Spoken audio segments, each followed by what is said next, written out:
You know, there are American heroes who don't like this idea. Neil Armstrong, Gene Cernan have both testified against. Less than 10% of likely to succeed. In the beginning, I wouldn't even let my friends invest because I didn't want to lose their money. I thought it was like, I'd rather lose my own money. We almost did die at SpaceX, actually. So I budgeted for 3 flights. Technically, I did have a plan where I had the money from PayPal. I had like about 180 million from PayPal. And I thought, I'll allocate half of that to SpaceX and Tesla and Solar City, and that should be fine. I'll have 90 million, like just lots, But then what happened is things cost more and took longer than I thought. So I had a choice of either put the rest of the money in or the companies are going to die. And it's like, so I ended up putting all the money in and borrowing money for rent from friends. When I was young, I didn't really know what I was going to do when I got older.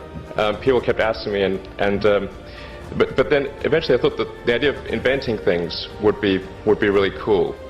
And the reason I thought that was because I read a quote from Arthur C. Clarke, which said that a sufficiently advanced technology is indistinguishable from magic, and that's really true.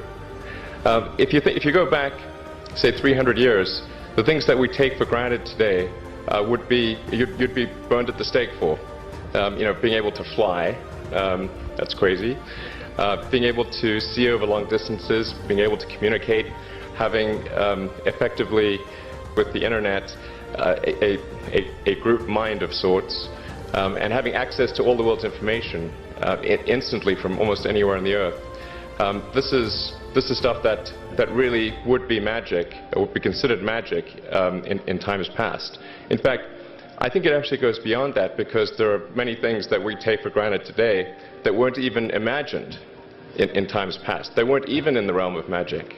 So it actually goes beyond that. So I thought, well, if I can do some of those things, basically if I can advance technology, then that's like magic, and that would be really cool. Far in the future that might occur. Or do we want to become a multi-planet species and then ultimately be out there among the stars and be among many planets, many star systems? And I think the latter is a far more exciting and inspiring future than the former. Mars is the next natural step. In fact, it's the only planet we really have a shot at establishing a self-sustaining city on. Once we do establish such a city, there will be a strong forcing function for the improvement of spaceflight technology that will then enable us to establish colonies elsewhere in the solar system and ultimately extend beyond our solar system. What gets me more excited is the fact that this would be an incredible adventure. Maybe like the greatest adventure ever. And it would be exciting and inspiring. And there need to be things that excite and inspire people. Yeah. There have to be, reasons why you get up in the morning. It can't just be solving problems. It's got to be, something great's going to happen in the future. It's really a mindset. You have to decide, we're going to try to do things differently, well, provided that they're better. You shouldn't do things differently just because they're different. They need to be different and better. But I think you just have to sort of decide, let's think beyond the normal stuff and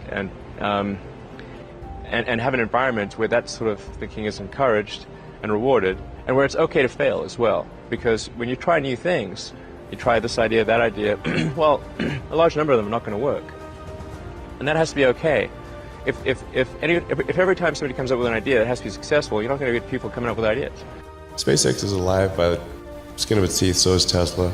If things had just gone a little bit the other way, both companies would be dead. And I had, like, one of the most difficult choices I have ever faced in life was in 2008. I think I had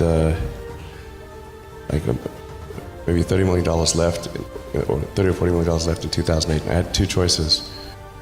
I could put it all into one company, and then the other company would definitely die, or split it between the 2 companies. But if I split it between the 2 companies, then both might die. And when you put your blood, sweat, and tears into creating something, or building something, it's like a child.